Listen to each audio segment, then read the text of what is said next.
Well, hello and welcome back to One Dish, Two Ways. So I'm Sheila. My husband Joe is behind the camera, and we are a dual eating household. What that means is I eat primarily whole food, plant-based to cure my migraines, which is working. Lost weight, no longer pre-diabetic, you know, all the good things.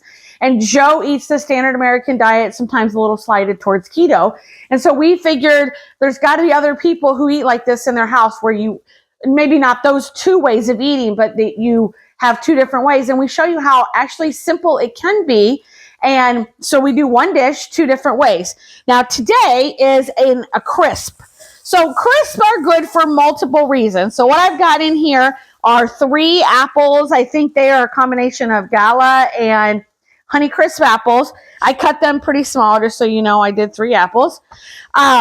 And I start those because we're going to add berries, frozen berries to it. And berries obviously don't take as long as apples do. So these have been cooking, water sauteing. So when they start, like, I think they're getting ready to stick, I put a little water in. And so we're going to get these like 75% of the way cooked. The oven is going to be on 425 for this crisp. Why I like crisp? It's a lot more forgiving than a pie is. You know, pies need to look, and they need to have, you know, the filling be put together and not runny. Well, a crisp, you know, you don't have to be that great about it. And the other thing about a crisp is if you've got some fruit that you need to use that maybe is not like the best, it's the end of the week, this is a great way to use it. Or if you've got a ton, now this, I don't have a ton in my freezer, but we love mixed berries. So that's what we're going to do today. So while these apples continue to cook, I've got them on low now. And the other nice thing about this crisp is it's a one dish meal. So I have a pot that I know, this is an enamel cast iron, that can go in the oven after I finish the stovetop part of this. So that's another great thing. One less dish I love to cook, but I think you guys know the dishes.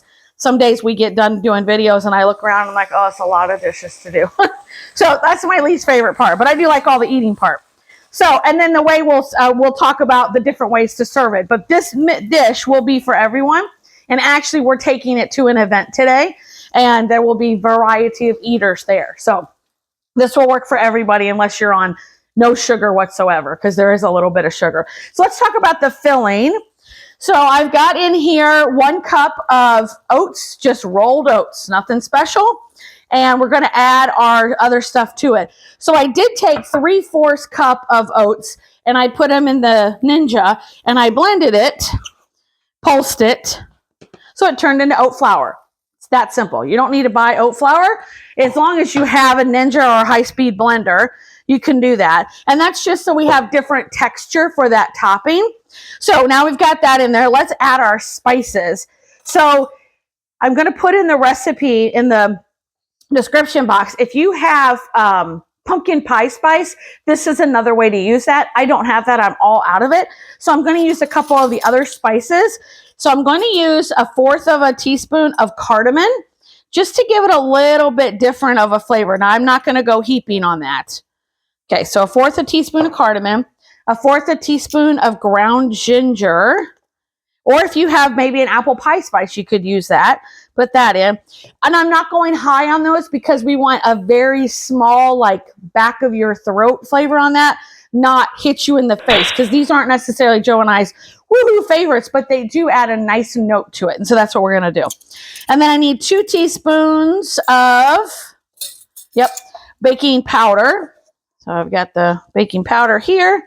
And then we've got to have cinnamon, which is our favorite. So I'm going to add 2 tablespoons of cinnamon. And you could use whichever Ceylon, Karenji, whatever kind you want. And you can do more if you like more. That's not a problem also.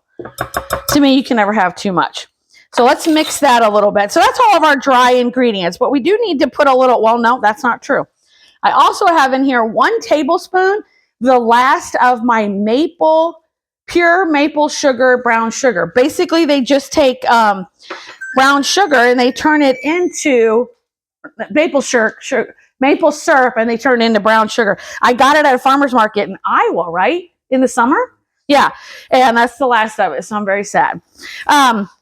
So that's all my dry, but now we need a little bit of stickiness to add to this. And so all the sugar we've added so far is that tablespoon of the maple brown sugar. Of course, fruit is sweet.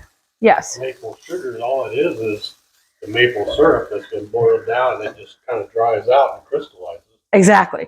So I'm going to add 2 tablespoons of pure maple syrup to this mixture.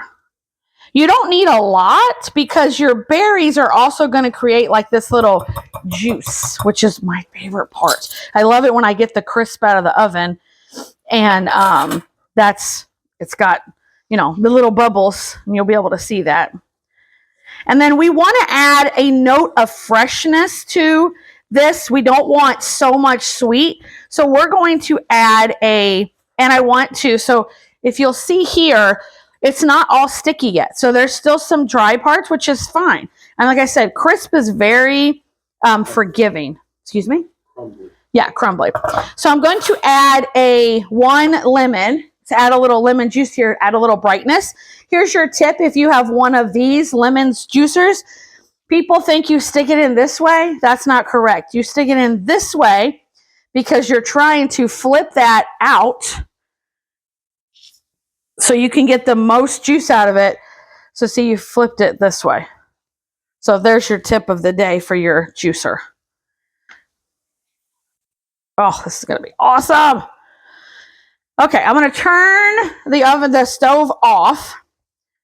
I'm going to finish mixing this, and then I'm going to add the berries. You could add, this could be pears. This could be, you know, you add whatever you want. You don't like apples or pears? You want to add more berries? Go for it. This is totally whatever you want and whatever ingredients that you need to use. So even adding that lemon juice, we've still got to some chunks, and we've still got some dry, which is perfect for a crisp. So I'm going to start with 4 cups, and I'm going to see what that looks like in here. So this is a mix of blueberries, blackberries, and raspberries, which, because I cut the apples small, they'll all be, by the time they cook, all about the same size, which is important. Thinking 1 more. What do you think? 5 cups? Let's do 5 cups, and then we're going to stir it around and see where that lends us. Oh, man. And see, the skillet's still hot, even though I turned it off. That looks amazing. This is only going to take 20 minutes in the oven because the oven's on 425. And if you think about it, the berries, they're frozen, but yet they're going to cook very quickly. The apples are basically already done. They're probably 80% of the way done just by me water sauteing them for, that was probably a total of 7 between what was on camera and what was off camera. So look at that. Look at the beautiful colors. Oh, I'm so excited. Okay. That'll cook down too as it bakes. Absolutely. It's not going to be half full when you bring it out. That's right. Should I add another cup of fruit, you think? It should be okay. Okay. So now we're just going to start spreading our topping on. This can also be breakfast, y'all. You could call this the breakfast crisp. It's got all the oats, not much sugar at all. Some people like to add sugar to the fruit, and I don't think that's necessary because, you know, when they put a frozen fruit, when they package that, they take it at right off the peak of freshness. Oh, of course, I made a mess. What a surprise. So it's already going to be super sweet. Now, if you know that your family doesn't, you could always taste it before you put it in the oven, and you could always add a little bit of sweetener to it. But there you go. Now we're going to put that in the oven, and when we come back after the 20 minutes, we will show you what it looks like. So we'll see you back here in 20 minutes. Welcome back, and I wish there was smell-o-vision so you could smell that crisp in there. If you watch wrestling back in the day and he'd say, "Do you smell what The Rock is cooking? Do you smell what Sheila is cooking?" Let's get this crisp out of the oven, y'all. Oh my goodness. That looks phenomenal. It's crispy on the top. It's got that nice golden brown color. All the berries, you got that little bit of where the berries have dissolved a little bit. Oh, it's going to be so good. We're going to try it a little bit, but this is for multiple people. So we're just going to take one little bite. burn our mouths. So no butter needed. You can smell the cinnamon. You can smell that little bit of cardamom. You can serve this with Cool Whip. You could serve this with non-dairy ice cream, regular ice cream, various things you could do. We had some friends over last night and she brought like an apple crisp, and she brought a couple different kinds of non-dairy ice cream, which my friends had never had it before. And so that was really fun to do that. But I knew I wanted to do berry and apple. You doing okay over there? Yeah.